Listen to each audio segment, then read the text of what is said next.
प्रिय छात्र एवं छात्राओं, आज हम आपको पढ़ाएंगे दीर्घ संधि, जिसका आप लोग विच्छेद करना भूल जाते हैं। प्रायः अधिकतर मैं विद्यार्थियों में पाती हूँ कि उनको नियम का ज्ञान नहीं हो पाता, या यूँ कहिए कि वो ध्यान नहीं देते हैं अच्छे से। तो देखिए, बहुत ही सरल परिभाषा आपके समक्ष प्रस्तुत है बच्चों।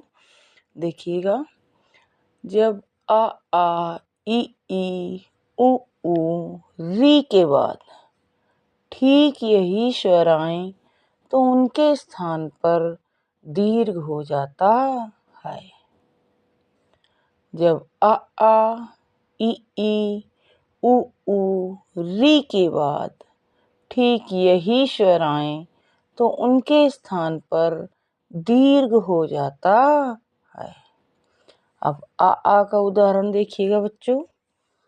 मतधन अनुसारम, मतधन अनुसारम मतानुसारम।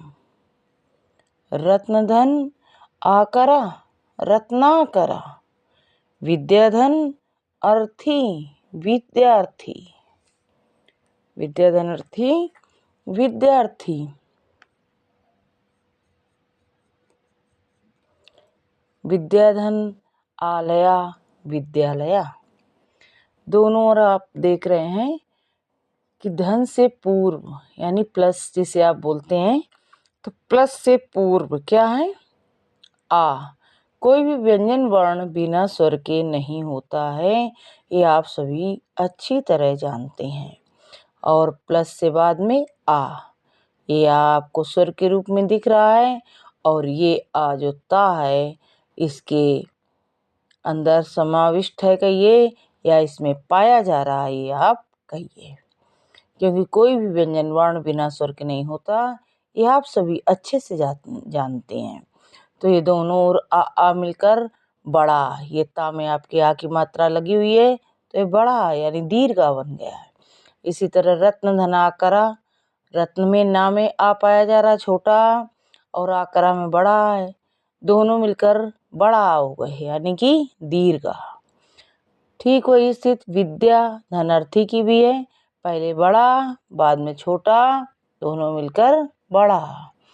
विद्या धनालय में पहले बड़ा और आलय में भी बाद में भी बड़ा, दोनों मिलकर बड़ा।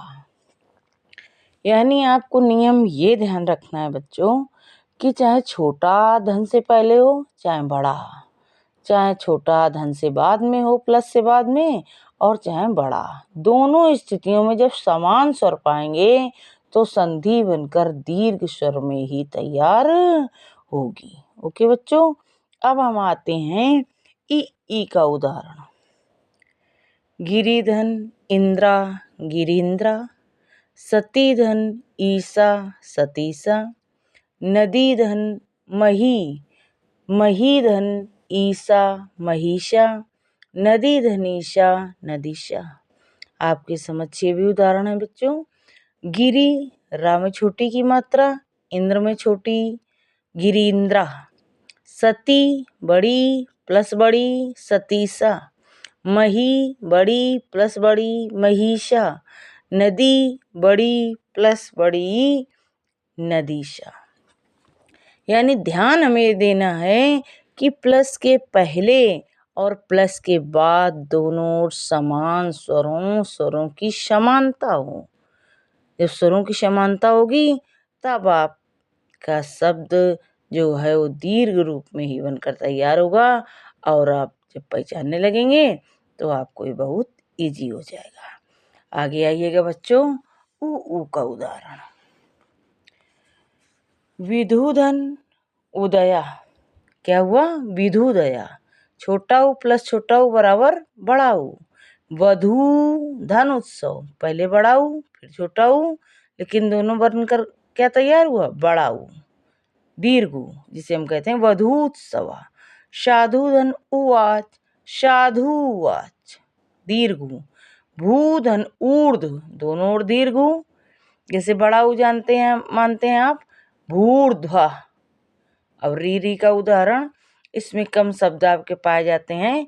पितृधन ऋणम तो ये आप दीर्घ री इस तरह बनाएंगे, पितृणम। भ्रातृधन ऋणम, भ्रातृणम। इसी तरह आप एक शब्द और यहाँ पर कर सकते हैं, मातृधन ऋणम मातृणम। तो ये बच्चों थी आपकी दीर्घ संधि। मैं आशा करती हूँ कि आप इसे बहुत ही ध्यान से पढ़ेंगे और इसे अच्छे से आप समझेंगे।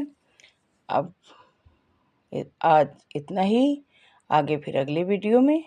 आप सभी बस एक ही रिक्वेस्ट है कि लाइक और सब्सक्राइब करना ना भूलें। थैंक यू बच्चों।